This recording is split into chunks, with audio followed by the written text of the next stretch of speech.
anak mengenai Ubaidillah yang ngaku sebagai anak Imam Ahmad Al-Abbas tersebut. Dan makam itu anak, kalau keluarga anak nggak pakai tedeng aling nih bahasa kitanya.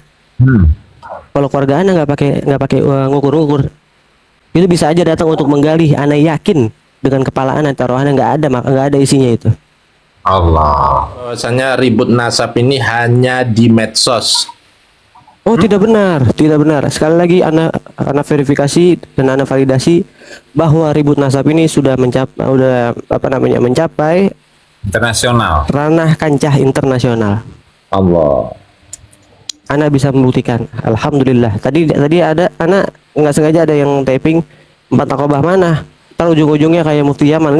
Enggak kayak Mufti Yaman ujungnya, maaf. Di sini alhamdulillah ada yang sudah masuk salurannya ke nakobah Suriah salah satunya. Alhamdulillah mungkin. Assalamualaikum warahmatullahi wabarakatuh. Saudara sekalian dimanapun Anda berada, pada kesempatan kali ini kita akan sama-sama menyaksikan sebuah informasi penting ya dari orang misterius yang nickname-nya itu Mas Aragon ya, yang diskusi bersama Gus Aziz Jazuli bersama kawan-kawan. Dan jadi ternyata nanti dalam pengakuannya itu kita akan sama-sama mengetahui di mana sebenarnya makam daripada Imam Ahmad Al-Habbah, atau Ba'lawi menyebutnya Imam Ahmad Al-Muhajir ya. Dan nanti Mas Aragon ini akan mengasih kita informasi bahwa diskursus nasab ini, permasalahan nasab ini sudah sampai ke kancah internasional, bahkan sampai ke nakobah Suriah ya. Oke, selengkapnya mari kita sama-sama simak video berikut. Oh, Bang Aragon, Bos Aragon, ini saya rasa kemarin ketika ngebahas tentang Ahmad bin Isa itu belum tuntas itu. Kali ini disebutkan biografi secara singkat tentang Ahmad bin Isa, wafatnya di mana, lahirnya di mana gitu, Gus. Begini Gus Aziz. Begini Gus Aziz. Nah, itu pakai referensi yang kemarin dikirim sama sepupu anak itu, yang apa namanya? Yang dari keturunan Imam Muhammad bin Ahmad Al-Abbah aja gitu maksudnya. Ya, Jelasin di situ aja. Mengenai makamnya gitu, mengenai makamnya. Ini kebetulan datanya lagi anak pindahin ke rumah anak yang satu beserta manuskripnya kemarin ini. Begitu. Ya. Begitu. Sekilas yang anak ceritain ringkasnya aja. boleh. Siap. Gitu, bahwa Imam Ahmad Al-Abbah itu tidak ada namanya dimakamkan di Hadramut, nggak ada namanya, dan sejarahnya nggak ada beliau itu dimakamkan di Hadramut, nggak ada, tidak ada sama sekali. Dari seluruh catatan yang tertua pun dari keluarga kami, dari Wadi Fatimah, Madinah dan Mekah, nggak ada catatannya juga seperti itu. Beliau ini dimakamkan di Iran gitu. Itu tepatnya di Ray. Tepatnya ada di Ray, kurang lebih ringkasannya seperti itu. Siap. Gimana Gus Aziz? Berarti bisa dipastikan bahwasannya Ahmad Al-Abbah ini tidak pernah hijrah dan tidak memiliki anak yang bernama Ubaidillah ya, Gus ya? Pasti, sangat bisa dipastikan sahih jiddan itu. Sepakat muttafaq alaih para asyraf surafa alajna, para surafa Mekah wa Madinah itu sepakat tidak ada. Asyraf Mekah wa Madinah tapi ya, itu sepakat ya. Imam Ahmad Al-Abbah tidak memiliki anak bernama Ubaidillah, apalagi hijrah. Ya. Gitu. Berarti sejarah yang selama ini ditulis oleh kalangan Ba'lawi mengenai Ahmad Al-Abbah yang kemudian hari disebut sebagai Al-Muhajir, kemudian juga sampai dibikinin makam di tempat sana. Betul. Serta mengenai kesejarahan dari Ubaidillah itu sama sekali tidak ada kebenarannya ya, Bos ya? Sama sekali tidak ada. Sama sekali tidak ada, Bang. Nggak ada, sama sekali nggak ada. Jadi begini Mbak Yai, semua yang ada di sini dan Gus Aziz, ntar ana kasih bukti-bukti otentik yang bisa divalidasi dari anak mengenai Ubaidillah yang ngaku sebagai anak Imam Ahmad Al-Abbas tersebut.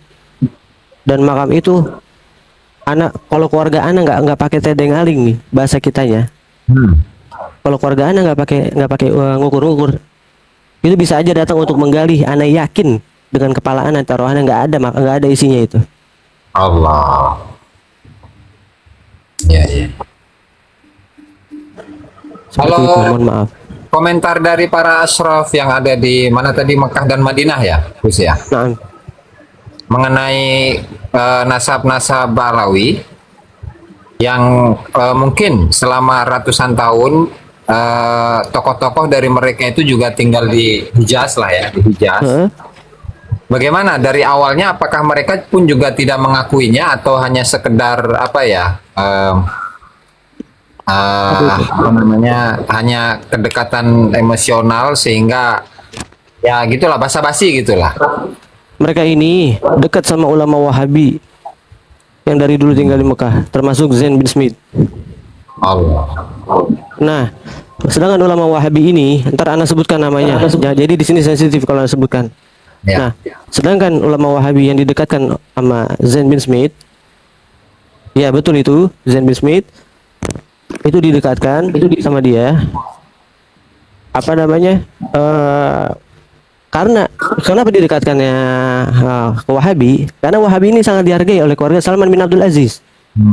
Para syurafa mulai dari saat itu, mereka ini cuman bisa diam aja gitu, dan cuman geleng-geleng aja bahasanya, ini siapa ini mereka. Dan mereka selalu rapat, selalu musyawarah. Sesuatu saat nanti ini mereka dari mulai tahun 1921 itu dari Al-Shatkam, Al-Husaini, dari turunan Imam Zaid Al-Ajjad, terus dari jalur Imam Musallas bin Hasan Al-Musanna bin Hasan As-Sibti, terus dari jalur Imam Zaid Al-Ablad juga yang ada di Mekah ini, Ar-Rasi yang ada di Mekah, dari Mutawakiliyah. Ini mereka memang sudah musyawarah dari tahun tersebut turun temurun. Allah. Musyawarah untuk gimana caranya mengatasi mereka ini. 1921 Gus, bayangin Gus. Allah. Udah 100 1921. tahunan itu, 100 tahun yang lalu ya. 100 lebih. Kurang lebih seperti itu, makanya mereka ini ngakuin diterima di Hijaz atau di Mekah khususnya itu gara-gara dia deketin ulama Wahabi aja. Sedangkan ulama Wahabi tersebut yang lagi apa namanya? 108 tahun. Sedangkan ulama Wahabi tersebut yang memang dihargai sama Salman bin Abdul Aziz. Ini Mbak Yai wali TikTok, mohon maaf. Kemarin Mbak Yai ini Ana belum tahu kalau nomornya udah masukin ke grup. Jadi kemarin saudara-saudara kita ini Gus Halim, terus Gus Aziz, Gus Aziz belum ya, terus Gus Halim, Gus Yunus, Mas Muhammad, pokoknya 4 orang itu Ana kasih hadiah, yaitu kakek Ana dari Umi pernah masuk ke dalam makam Rasulullah dan Ana punya foto-fotonya gitu, beserta kiswah-kiswah dari makam yang ratusan tahun, dari zaman Turki Utsmani sampai yang puluhan tahun itu punya, Ana punya. Dan alhamdulillah, insya Allah gini, alhamdulillah Ana nambah 1 orang deh. Kemarin Ana mau ngasih ke 4 orang doang. Ana nambah mau ngasih ke Mbak Yai wali TikTok 1 deh, kisah makam Rasulullah pernah Nabi kayak Ana kirim. Alhamdulillahirobbilalamin. Masya Allah. Seperti itu. Masya Allah. Kembali ke ini ya, kembali ke materi tadi. Saya kan menelusuri beberapa kitab-kitab yang disusun oleh Balawi, misalkan seperti Al-Burqatul Musyiqah, Urarul Baha'iddawi, Al-Masra'ur Rawi Syarah Ainiyah, kemudian apa namanya, saya sambil dan lain-lain lah ya. Di mana dari semenjak awal penyusunan nasabnya Balawi di abad ke-9 Hijriah itu sudah ada klaim bahwa nasab mereka itu sudah disepakati oleh seluruh ulama-ulama sejarah, ulama-ulama nasab, ahli fikih, ahli hadis, dan sebagainya. Berarti itu hanya klaim itu saja itu berarti Gus. Jadi hanya klaim keluarga mereka khusus saja. Memang dari dulu, dari zamannya gini. Ana punya catatannya juga Gus Aziz, ntar Ana share ke antum di WhatsApp. Jadi yang jadi nakib daripada saadah mereka ini dari keluarga mereka sendiri. Yang pertama itu Abu Bakar Sakran. Ya. Yang jadi nakib. Begitu ya Mbak Yai ya? Mungkin pernah tahu juga ya. Ya, Umar Terus Muhdar. ke bawah sampai Abdullah Al-Idrusul Akbar yang mereka bilang. Al-Idrus itu terus ke bawah terus sampai ke Robito ini, sampai ke maktab ini. Gitu. Maka dari itu kenapa bisa sampai mutafaq alaih dari kalangan seluruh fan ulama. Dari seluruh fan ilmu tersebut. Ya karena memang kejanggalannya ini sangat-sangat nampak secara zahir dan batin gitu. Ada Fuana ngomong zahir dan batin. Mahaba. Nah, seperti itu. Jadi bentar lah kita apa namanya di WhatsApp anak kasih sharing tadi. Siap. Ada kitab dari karangan apa namanya kitab dari karangan keluarga dari Umi Ana ini. Ada juga keluarga Imam Ahmad Al-Abbah yang hijrah dari Basrah Irak itu kemana itu ada datanya beserta anak-anaknya siapa aja. Terus saya mengenai Ubaidillah itu berarti di Nakib Mekah dan Madinah itu tidak diakui ya saya dia. Tidak diakui karena Ya, gini. Kalau di Gimana? Nakib Irak gimana itu? Karena begini. Jadi maksudnya bukan kalau Bang Alawi ini emang nggak diakui. Maksudnya kalau Sayyid lain. Kenapa sih di Mekah itu dipanggil Syarif, sedangkan di luar Mekah yang lain di Mesir itu dipanggil Sayyid. Jadi asal gelar Sayyid itu kan dari Mesir yang kemarin Anda jelaskan. Seperti itu. Nah, adapun zuriyah Nabi Muhammad yang ada di luar Hijaz, artinya di luar Mekah, itu kalau mau dipanggil Syarif itu harus isbat lagi ke Mekah. Lajnah Ansab Al-Makkah yang dipimpin oleh sekarang Syarif Fakir bin Haza Al-Abdali Al-Hashimi Al-Hamudi. Seperti Iya, itu. betul. Jadi kayak anak pas lahir dari sana juga pas udah gede-gedenya belajar, habis itu anak diisbat. Jadi dipanggilnya Syarif boleh. Jadi panggilan Syarif itu nggak sembarangan. Gitu. Iya, betul. Jadi yang tadinya dia Sayyid ketika diisbat di Mekah sama para syurafa sana baru boleh dipanggil Syarif. Gak sembarangan kayak golongan mereka ini. Ke Pontianak aja, Sultan Pontianak main panggil Syarif aja, wah sembarangan itu. Jadi kalau di Mekah kalau Zuriyah Rasul kalau belum diisbat itu dipanggilnya bukan Syarif ya tapi Syekh ya. Tapi Sayyid maaf. Tapi Sayyid di luar Hijaz ya. Ashraf di luar Hijaz itu kalau masuk Mekah dipanggilnya Sayyid karena sejarahnya seperti itu. Kalau dia sudah diisbat oleh Lajnah Ansab Mekah itu baru boleh dipanggil Syarif. Adapun ada 3 tokoh yang Anda pegang para Sayyid Ashraf dari di luar Hijaz yang diisbat oleh Lajnah Ansab Mekah ada 3 yaitu yang pertama Syarif Wajdi bin Abdullah Ar-Raisuni Al-Idrisi. Beliau kalangan Ad-Darisa dari Maroko. Sekarang beliau udah diisbat juga dipanggil Syarif dan juga beliau jadi ahli nasab yang menjadi yang jadi rujukan di Mekah. Ada ahli nasab menjadi rujukan di Mekah untuk khusus kalangan Ad-Darisa ya yang mau mendaftar sama mereka. Idrisi ya maksudnya. Yang kedua ada Sayyid Alauddin Al-Musawi yang diisbat gitu jadi Syarif. Yang ketiga ini ada Syarif Sulaiman, Syarif Muhammad dan beserta anak itu Syarif Muhammad dan Syarif Zain yang bermarga Al-Hajjari seperti itu. Selamat pagi. Assalamualaikum. Kurang lebih seperti itu. Al-Kirid. Warahmatullahi wabarakatuh. Waalaikumsalam warahmatullahi wabarakatuh. Jadi kayak keluarga ana karena berhubung sudah diisbat oleh Ashraf Mekah ya boleh dipanggil Syarif. Adapun yang nggak berkenan manggil Syarif juga nggak apa-apa, panggil nama aja gitu.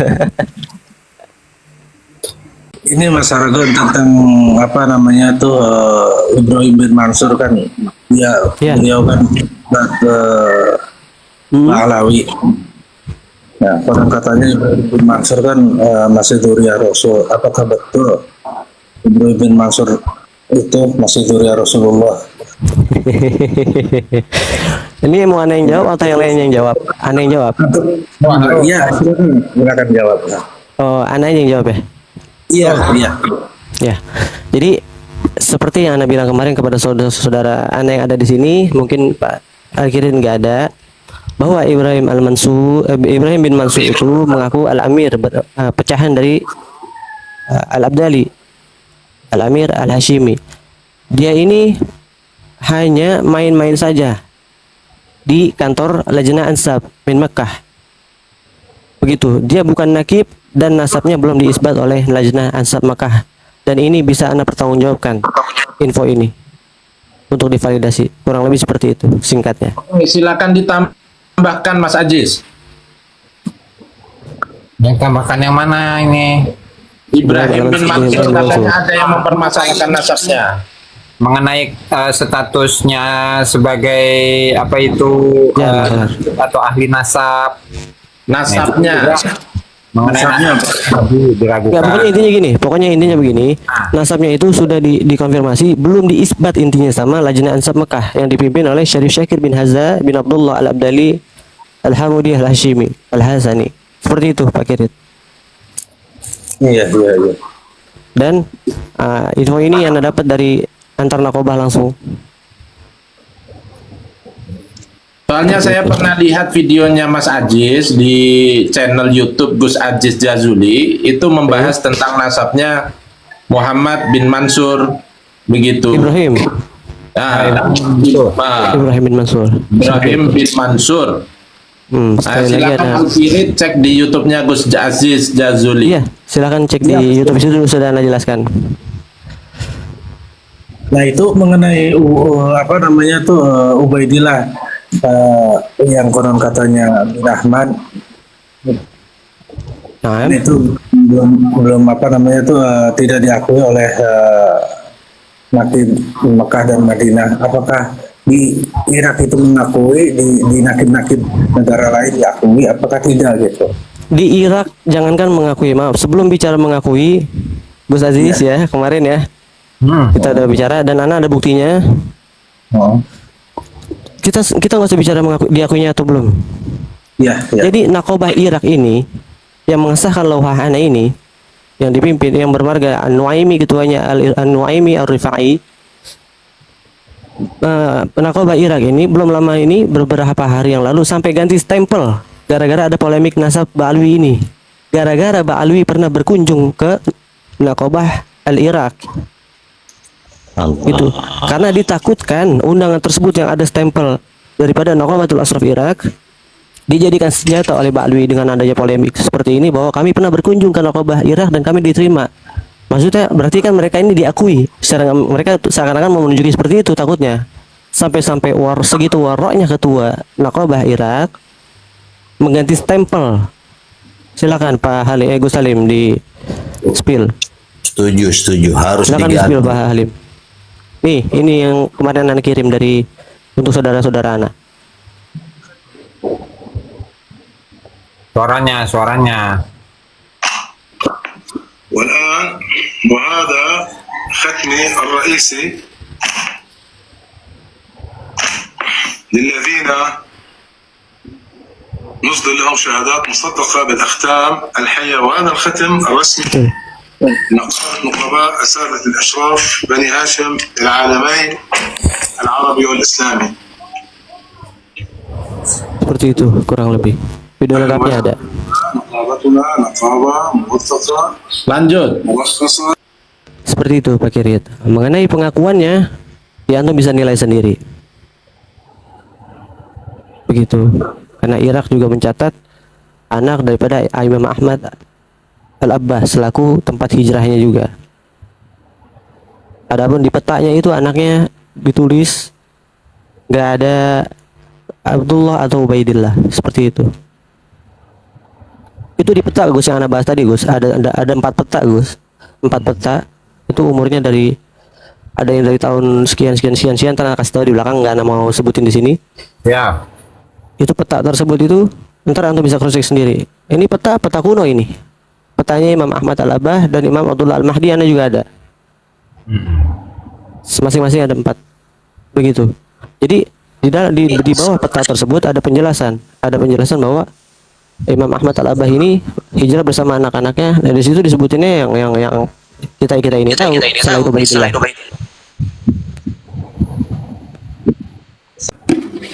Jadi kalau saya boleh berkesimpulan nakal ya, Nah, nasab Ba'alawi itu didapat dari data alias Syakron itu dari asumsi dia, nasabnya asumsi. Kemudian yang sekarang, yang kemarin Rumpel datang ke sana itu, baik. Nakobah bertemu dengan Ibrahim bin Mansur, berarti sebagai nakobah maklar gitu ya. Betul.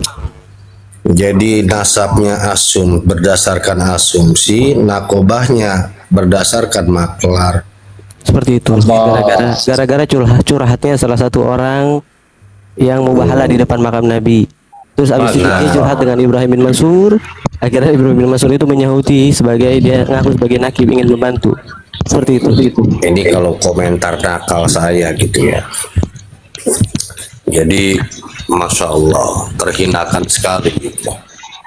La haula wala quwata illa billah, subhanallah. Gimana Mas Zain? Bang Zaini. Ini begini saya kan tadi sempat mendengar tuh katanya Ubaidillah itu diklaim sebagai anak Ahmad bin Isa setelah ada klaim dari Abu Bakar Sakron itu.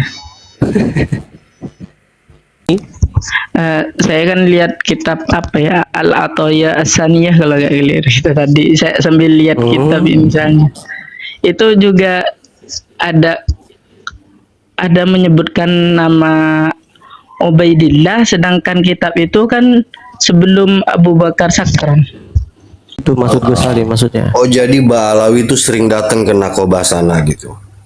Bukan, datang ke rumah guru anak. Guru anak ini bermarga Al-Barkati Al-Hasani. Jadi ada Al-Barokat, ada Al-Barkati. Nah, Al-Barkati ini guru anak memiliki kakek-kakek amir-amir Mekah gitu, Pak Citro. Sehingga mereka ini memaksa minta dukungan guru anak. Saking udah keselnya dongkolnya minta dukungan. Ya itulah ada di channelnya Gus Aziz. Iya, wah ada kata-kata yang benar-benar sangat parah gitu. Betul, pokoknya antum harus dengar itu di channel Gus Aziz. Channelnya TIJ, di channelnya TIJ juga ada. Sampai di channelnya Kitab Al-Ataya As-Saniyah, Sayyid. Ya. Nama pengarangnya tahunnya? Nama pengarangnya Al-Abbas bin Ali bin Dawud bin Yusuf bin Umar Ali Ar-Rasuli. Sajis, kata Bang Zaini ini ada kitab Al-Ataya. Karangan siapa Bang Zaini? Silakan dijelaskan lagi. Abbas bin Ali bin Dawud bin Yusuf bin Umar bin Ali Ar-Rasuli. Ar-Raisuni. Rasuli itu dinasti. Iya, Rasuli. Oh, Rasuli. Nah, dinasti Rasuliyah yang menjadi penguasa di Yaman saat itu, Yaman Utara ya. Jadi gini untuk di kitab itu, jadi Al-Ataya Saniyah itu adalah satu kitab yang ditulis pada abad ke-8 kalau nggak salah ke-8. Setelah Abad ke-7. 700 berapa? 778 wafatnya ini. Itu abad 8 itu. 701 itu udah abad 8, apalagi 777. Seperti itu. Jadi gini. Untuk latar belakang barangkali ya, mukadimah bahwa dari mana sih Ali bin Abu Bakar As-Sakron itu mencangkokkan nasabnya itu kepada nasab tersebut. Jadi ada satu tokoh yang namanya Ali bin Muhammad bin Jadid, salah seorang ulama luar biasa, ahli hadis, ahli tafsir dan lain sebagainya, Al-Hafidh, salah satu itu ada yang Abdus Saif di Yaman.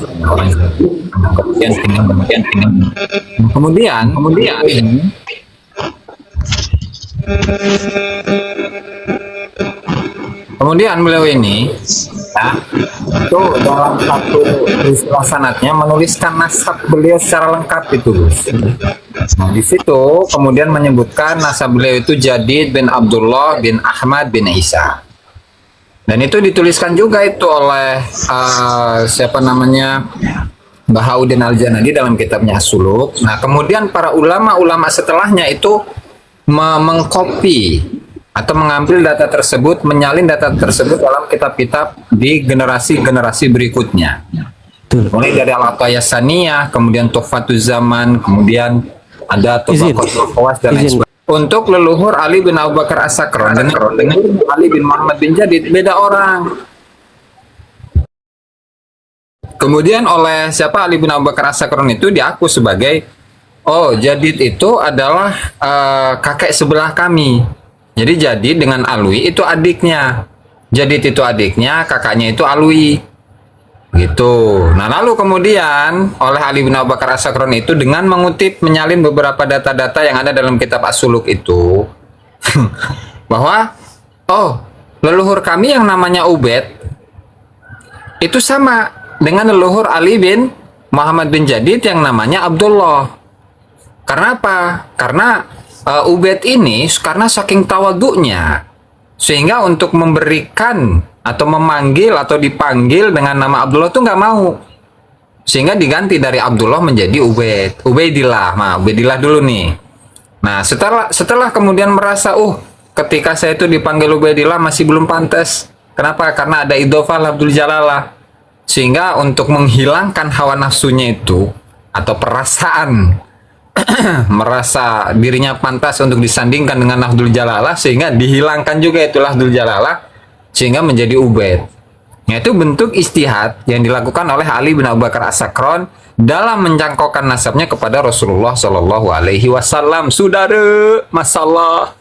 Wah, pencangkokannya Ali bin Abu Bakar As-Sakron kepada nasabnya Ali bin Jadid itu, sandaran utamanya itu adalah kitab As-Suluk fi Tabaqatil Ulama wal Muluk yang menyebutkan silsilah nasabnya Ali bin Muhammad bin Jadid secara lengkap, yang di situ disebut Abdullah bin Ahmad bin Isa. Nah, lalu leluhurnya Ali bin Abu Bakar As-Sakron itu bernama Ubaid.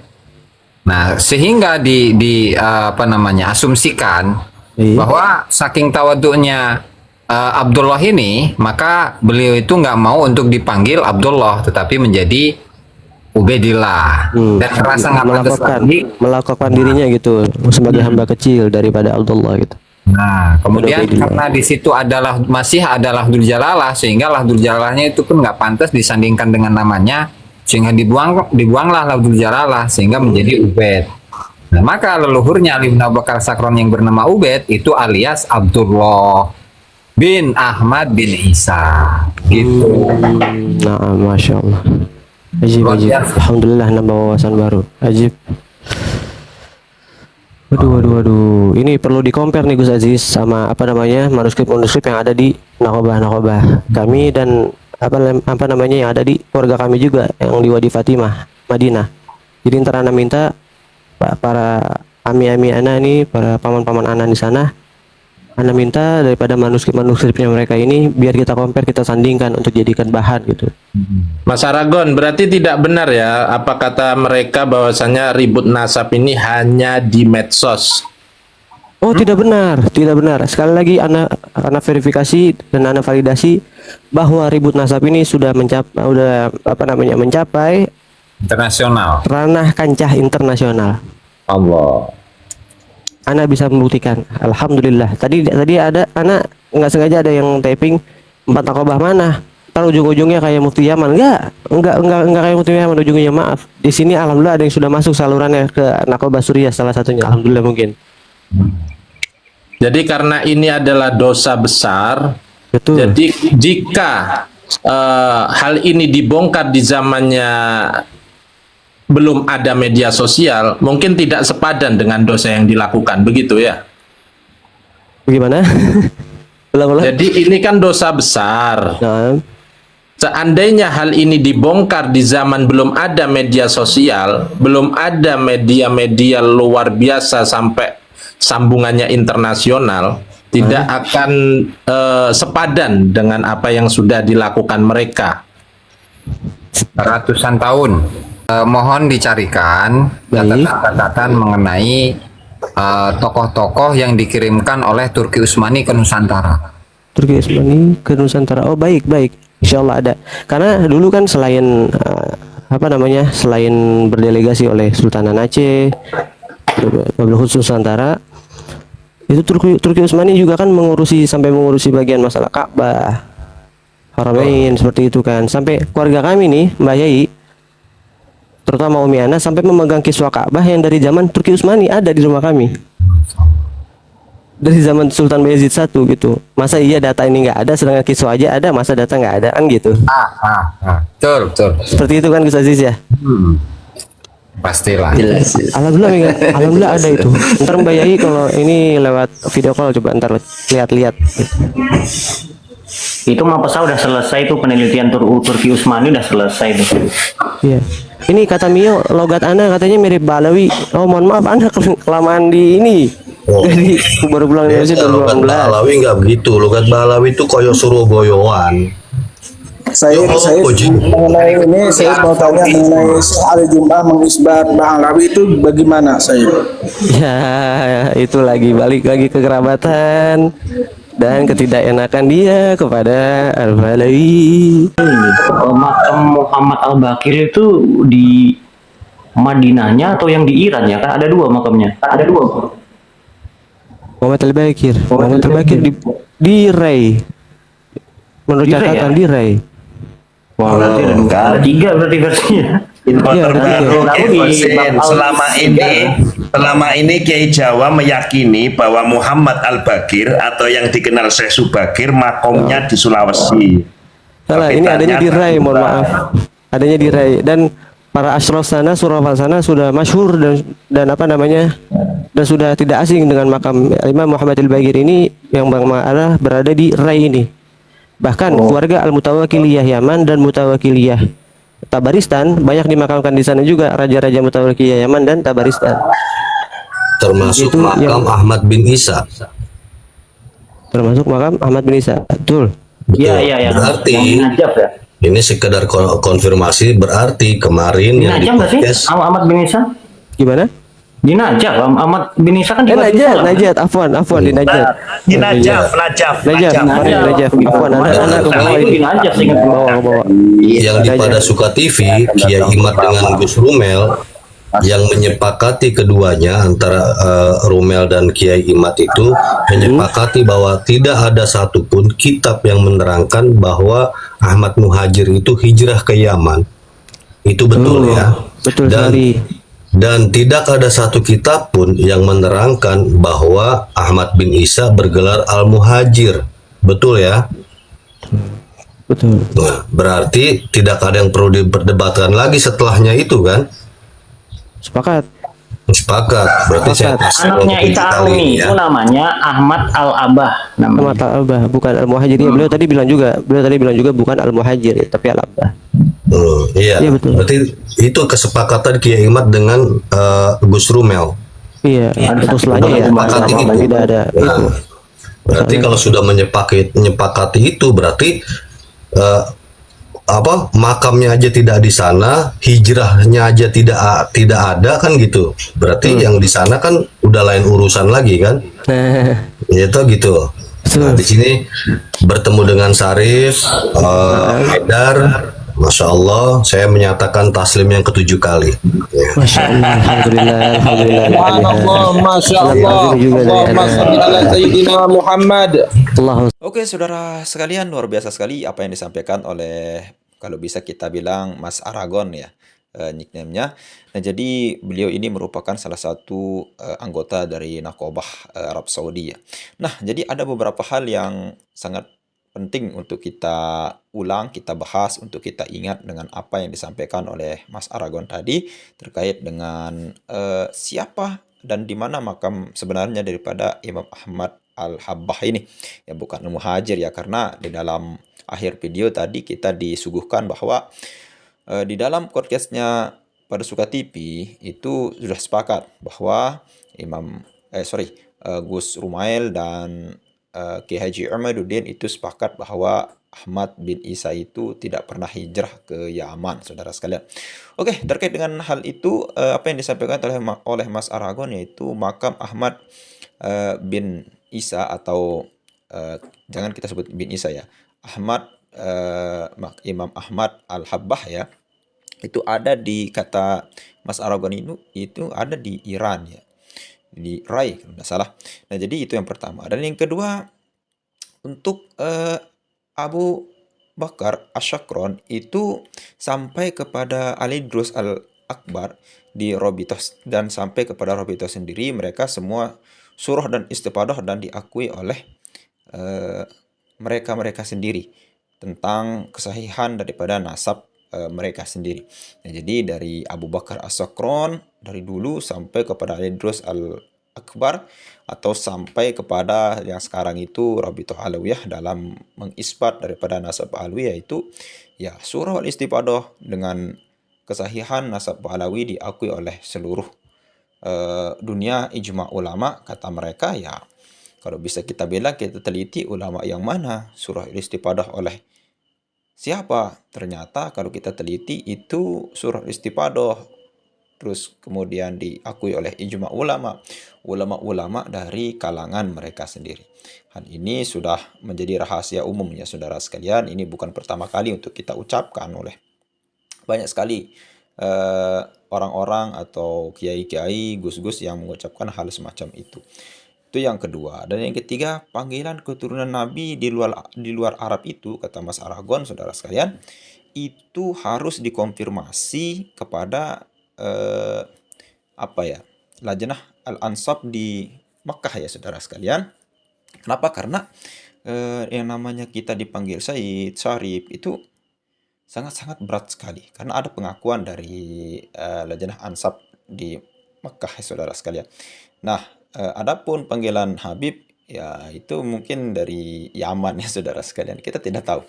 Nah, itu yang ketiga. Itu yang kedua. Dan yang ketiga, ribut. Nah, ini yang disampaikan oleh permasalahan yang disampaikan oleh Mas Aragon ini saudara sekalian, yaitu keributan atau polemik nasab ini sudah sampai ke kancah internasional. Dan beliau sudah menyebutkan salah satunya di kancah daripada lajnah di Suriah ya. Itu sudah sampai daripada bisa kita bilang bisa kita bilang polemik nasab inilah sudah sampai ya. Kita tidak tahu, mungkin itu polemik nasab yang ada di Indonesia atau memang kalau kita lihat apa yang disampaikan oleh Mas Aragon tadi ya dari dulu sebenarnya. Mereka yang Ba'alawi ini suka-sukanya loh mengaku daripada mencangkokkan diri, lalu kemudian ya bisa kita bilang tadi sempat disebutkan juga saudara sekalian, yaitu mereka itu di Arab Saudi dekat dengan ulama-ulama Wahabi ya saudara sekalian. Kita tidak tahu apa maksudnya. Sampai-sampai kalau kita lihat dari apa yang disampaikan oleh Mas Aragon itu, Raja Salman itu geram gitu dengan mereka. Jadi intinya saudara sekalian, dari dulu sampai sekarang memang sudah ada polemik perdebatan nasab yang sangat fenomenal ini ya. Sampai 2 tahun berlalu ya bisa-bisa itu saja ya. Nah, jadi terkait dengan hal itu saudara sekalian, kita sebagai penikmat atau orang yang kalau bahasanya daripada orang-orang NU yang di kampung itu ya sebagai akar rumput ya, kita hanya bisa bersuara mendukung daripada siapa yang kita yakini benar. Kalau Anda meyakini nasab Ba'alawi itu memang sahih, silahkan yakini itu tanpa harus mencampur adukkan antara nasab dengan keyakinan orang. Lalu kemudian ketika kita semua orang yang meyakini bahwa Ki Haji Mu'ainuddin itu merupakan suatu kebenaran dan nasab Ba'alawi itu memang terputus, mari kita sama-sama yakini bahwa nasab Ba'alawi itu terputus, tidak sampai kepada Nabi Muhammad SAW dengan bukti tes DNA. Siapapun yang tes DNA daripada Habib itu merupakan tes DNA-nya berhaplo grup G ya saudara sekalian. Nah, kita tidak menafikan banyak sekali Habib Alwi yang berilmu ya saudara sekalian, bahkan alim, tawadhu dan sebagainya. Kita sangat hormati itu. Tapi yang tidak bisa kita terima yaitu mereka itu merupakan keturunan Nabi Muhammad SAW. Adapun orang Ba'alawi yang baik, berilmu dan alim, tawadhu, ya kita akui sebagai sesama warga biasa ya. Dia samping ya sama halnya dengan kiai. Kalau dia berilmu, berakhlak tutur kata yang baik, kita harus hormati. Adapun terlepas daripada dia keturunan Nabi Muhammad atau tidak, kita tidak di dalam hati kita tidak mengakui bahwa dia itu bukan keturunan Nabi Muhammad SAW. Kenapa? Karena dia itu terputus nasabnya menurut penelitian Ki Haji Mu'ainuddin dan kajian daripada filologi daripada Profesor Manahem Ali, lalu kemudian tes DNA dari Dr. Sugeng ya saudara sekalian. Oke, sekian luar biasa sekali dari Gus Abdul Aziz Jazuli, luar biasa di dalam mencerahkan kita ya. Banyak diskusi-diskusi yang di luar kepala ya, banyak ilmu-ilmu yang kita dapatkan dari diskusi beliau dengan teman-teman beliau ya. Oke, sekian, assalamualaikum warahmatullahi wabarakatuh.